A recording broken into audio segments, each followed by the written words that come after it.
Assalamualaikum warahmatullahi wabarakatuh. Salam sejahtera untuk kita semua. Puji dan syukur kehadirat Tuhan Yang Maha Esa yang telah memberikan kita berbagai macam nikmat. Yang terhormat kepada Bapak Ahmad Muzaki, MPD selaku dosen mata kuliah jurnalistik, serta teman-teman sekalian yang saya banggakan.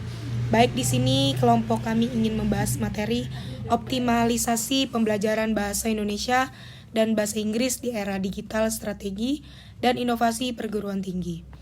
Saya Ajeng Ayu Sukarsari sebagai moderator. Tentunya saya tidak sendiri. Saya bersama rekan-rekan saya. Yang pertama ada Lira Trisukmawati sebagai presentator pertama, Kotrunada sebagai presentator kedua, Cindi Apriliani sebagai presentator ketiga, Syahla Revina Rifai sebagai presentator keempat, dan terakhir ada Alia Fitriani Kurniawan sebagai presentator kelima. Baik, alangkah baiknya kita awali dengan berdoa terlebih dahulu. Berdoa dimulai. Berdoa selesai. Selanjutnya sesi penyampaian materi yang akan dibawakan oleh Lira Trisukmawati. Kepada Lira kami persilakan. Baik, terima kasih Ajeng Ayu. Untuk materi pertama itu ada situasi dan masalah. Terdiri dari 4. Yang pertama itu ada mahasiswa, yang kedua infrastruktur digital, yang ketiga dosen, dan yang keempat kurikulum. Yang pertama mahasiswa. Kemampuan mahasiswa itu diinput dari rendahnya kemampuan berpikir secara logis dan kritis. Yang kedua itu infrastruktur digital, tidak terlalu memadai. Yang ketiga itu dosen. Banyaknya dosen tidak mampu menggunakan teknologi secara digital. Yang keempat itu kurikulum. Dalam kurikulum bahasa Indonesia dan bahasa Inggris tidak berjalan secara terpisah, belum integrasi, bilingual akademik dan konteks digital. Baik, selanjutnya itu ada infrastruktur digital yang terdiri dari hardware dan software. Selanjutnya ada kemampuan digital dosen. Yang pertama itu kemampuan literasi digital dosen. Yang kedua kemampuan pedagogik digital. Yang ketiga kemampuan komunikasi bilingual. Yang keempat kemampuan memberikan umpan balik. Yang kelima kemampuan memotivasi dan membangun budaya digital. Lanjut, integrasi literasi digital bilingual.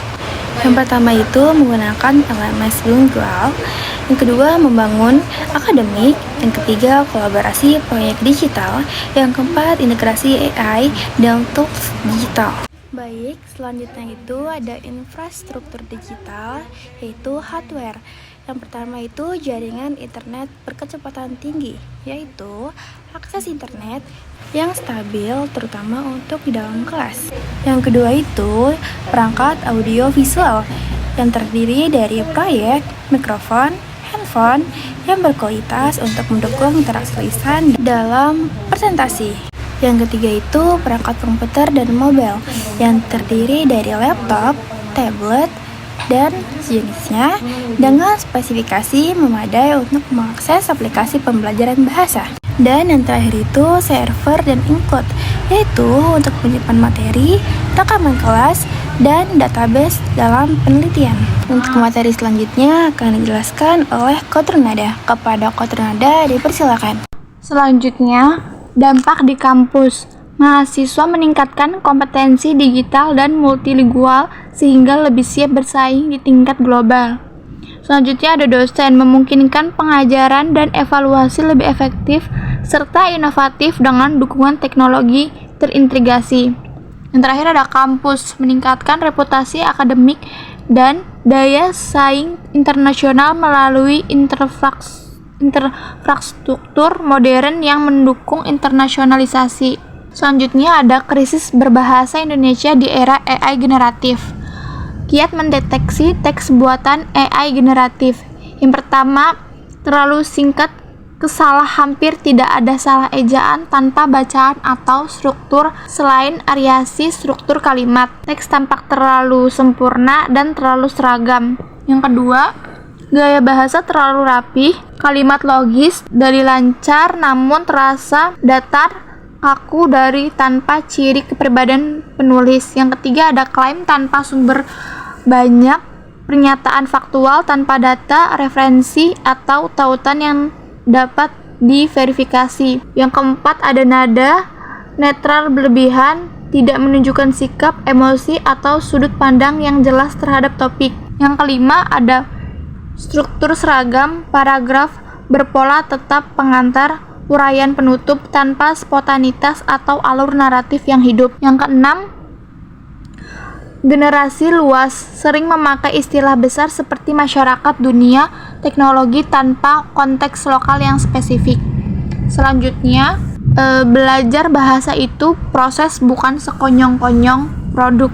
Yang pertama, ketergantungan pada teks otomatis menciptakan bahaya, hilangnya kepekaan terhadap bahasa. Yang kedua, ada generasi baru beresiko tumbuh tanpa merasakan keindahan dan komplikasi proses berbahasa. Yang ketiga, yang kehilangan bukan hanya keterampilan menulis tetapi juga kepekaan terhadap makna kata dan idiom, kemampuan menyusun argumen dengan logika bahasa sendiri, rasa tanggung jawab terhadap pilihan kata dan gaya bertutur. Yang keempat, bahasa Indonesia bukan sekadar alat komunikasi, melainkan alat berpikir dan pembentuk kesadaran kebangsaan. Yang kelima, jika proses internalisasi bahasa tergantikan oleh otomatisasi, maka yang hilang bukan hanya kemampuan menulis, melainkan juga kemampuan berpikir dalam bahasa sendiri. Di sini saya akan menjelaskan AI memajakan kita dengan efisiensi. Generatif menawarkan efisien yang menggoda teks rapi, kalimat logis, dan struktur yang terasa alami, hanya dengan satu perintah. Namun, di baliknya tersembunyi paradoks. Semakin cepat kita menulis, semakin sedikit kita benar berpikir dan memahami persoalan. AI diciptakan untuk mengoptimalkan hasil, bukan untuk menginternalisasi proses. Ia menghapus fase reflektif yang penting di mana manusia belajar memahami mengapa suatu kalimat benar atau salah, mengapa pilihan kata tertentu lebih bermakna daripada bahasa yang lain. Bahasa yang lahir dari lahir AI hanyalah hasil penggabungan pola, bukan pengalaman batin seorang penulis untuk memahami mengajikan relatif tampak sempurna di luar tetapi minim pengeluaran kreatif atau intelektual. Selanjutnya itu materi bahaya subtil, hilangnya kepekaan linguistik. Yang pertama ada ketergantungan pada teks otomatis menciptakan bahaya, hilangnya kepekaan terhadap bahasa. 2. Generasi baru beresiko tumbuh tanpa merasakan keindahan dan kompleksitas proses berbahasa. Yang hilang bukan hanya keterampilan menulis, tetapi juga kepekaan terhadap makna kata dan idiom, kemampuan menyusun argumen dengan logika bahasa sendiri, rasa tanggung jawab terhadap pilihan kata dan gaya bertutur. 3. Bahasa Indonesia bukan sekadar alat komunikasi, melainkan alat berpikir dan pembentukan kesadaran kebangsaan. Jika proses internalisasi bahasa tergantikan oleh otomatisasi, maka yang hilang bukan hanya kemampuan menulis, melainkan juga kemampuan berpikir dalam bahasa sendiri. Selanjutnya ada bahasa adalah ruang etika dan kesadaran. Yang pertama, berbahasa bukan hanya tindakan teknis, tetapi juga tindakan moral dan intelektual yang setiap kata pilihan membawa konsekuensi, makna, dan nilai. Ketika kita menyerahkan proses berbahasa sepenuhnya pada mesin, sebagian dan kesadaran etis dalam berbahasa ikut hilang. Bahasa dihasilkan tanpa kesadaran yang mungkin secara retoris tetapi kosong secara nurani. 2. Menuliskan bentuk tanggung jawab moral, memilih kata berarti memilih cara berpikir, dan setiap kalimat mencerminkan cara kita memandang dunia. Oleh karena itu, kesadaran berbahasa adalah bagian kesadaran beretika. Selanjutnya saya akan membahas tentang menulis sebagai proses pembentukan diri. Menulis bukan sekedar cara menyampaikan gagasan, tetapi juga cara membentuk diri saat menulis. Seseorang sedang menata pikirannya, menguji keyakinan, dan membangun dunianya melalui bahasa proses. Ini menumbuhkan kedisiplinan berpikir, empati terhadap pembaca, serta kesabaran dalam mencari makna yang tepat. Jika proses ini digantikan oleh hasil instan dari AI, manusia kehilangan ruang reflektif untuk memahami dirinya, padahal menulis adalah salah satu cara paling manusiawi untuk berpikir pelan-pelan, mengendapkan pengalaman, dan menyelami endapan batin.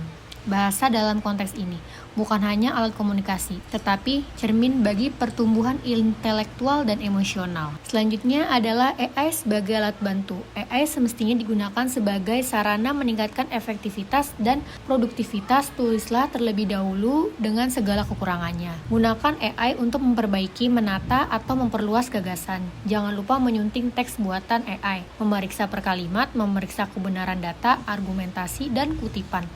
Olah teks tersebut dengan gaya bahasa kita sendiri. Selanjutnya adalah media massa pada era digital dan dampaknya terhadap pembelajaran bahasa di perguruan tinggi. Selanjutnya ada transformasi media massa di era digital. Platform digital media massa kini didominasi oleh media sosial, portal berita online, dan platform video streaming yang mengubah cara kita untuk mengakses informasi. Yang kedua, pola konsumsi baru. Pergeseran dari media cetak ke digital, dari komunikasi satu arah menjadi interaktif dan partisipatif, penerbit Erlangga Pertumbuhan. Yang ketiga, penggunaan Indonesia mencatat pertumbuhan penggunaan internet yang pesat, mengubah lanskap media massa secara fundamental. Baik, terima kasih Alia. Di sini saya akan melanjutkan dampak digitalisasi media massa terhadap bahasa. Yang pertama, perubahan penggunaan bahasa Indonesia. Yang kedua, media sosial dan platform digital telah mengubah cara mahasiswa menggunakan bahasa Indonesia dalam komunikasi sehari-hari. Yang ketiga, munculnya bahasa gaul dan singkatan yang masif di kalangan mahasiswa. Yang keempat, ini pencampuran bahasa asing atau code mixing dalam percakapan digital. Yang kelima, kreativitas bahasa meningkat, namun kemampuan bahasa baku menurun. Lalu di sini berpikir kritis dan kreatif media digital mendorong mahasiswa untuk berpikir kritis dalam menganalisis konten dan kreatif di dalam memproduksi tes digital. Pembelajaran personal memfasilitasi pembelajaran yang dipersonalisasi sesuai dengan kecepatan dan gaya belajar individual mahasiswa. Kolaborasi aktif platform digital memungkinkan kolaborasi lintas ruang dan waktu memperkaya pengalaman belajar bahasa. Baik, di sini saya akan melanjutkan tantangan pembelajaran bahasa di era digital. Yang pertama, generasi digital negatif. Mahasiswa saat ini adalah digital negatif yang mengkonsumsi informasi berbasis layar, mengubah cara mereka berinteraksi dengan teks. Yang kedua, pergeseran literasi cara membaca, menulis, dan memahami teks, menganalisis transformasi fundamental di lingkungan digital. Lalu yang ketiga, analisis hubungan. Perlu menganalisis hubungan kompleks antara media digital dan efektivitas pembelajaran bahasa di perguruan tinggi. Yang keempat, strategi adaptif. Menemukan strategi pembelajaran yang adaptif agar pendidikan bahasa tetap relevan dan kritis dan berkualitas. Terima kasih, saya akan lanjutkan ke moderator. Baik, kesimpulan dari kelompok kami, peluang dan tantangan era digital membawa peluang besar sekaligus tantangan signifikan dalam pembelajaran bahasa di perguruan tinggi yang memerlukan respons strategis. Sekian dari kelompok kami, wassalamualaikum warahmatullahi wabarakatuh.